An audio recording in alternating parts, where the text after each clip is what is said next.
ABC is a right-angled triangle, as shown in the diagram.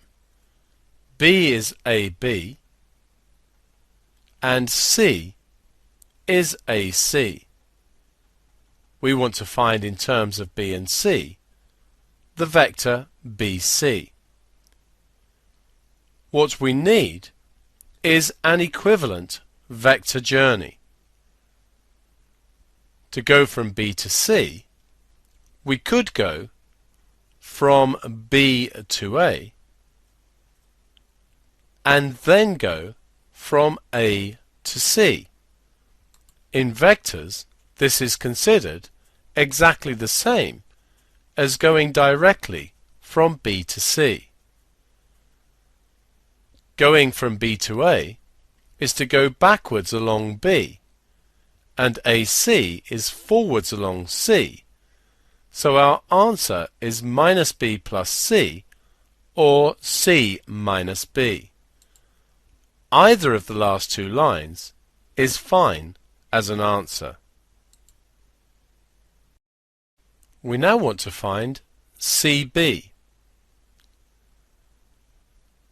We know from before that BC was equal to C minus B.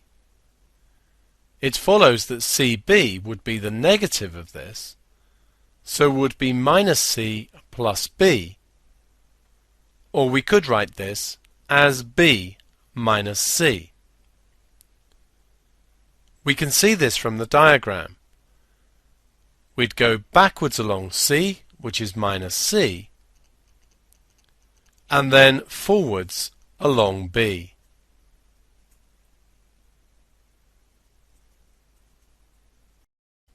We're given here that mod B is equal to 5. This notation, mod B, means the modulus, or the magnitude, of the vector B. On a diagram, this is represented by the length of the vector. So we're being told that the magnitude of the vector B is 5, and similarly that the magnitude of C is 12. We want the magnitude of CB.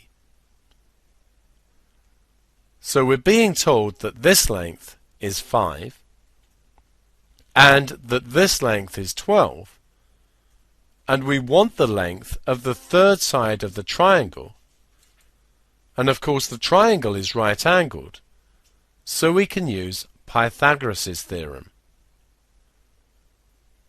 This gives us that the modulus of CB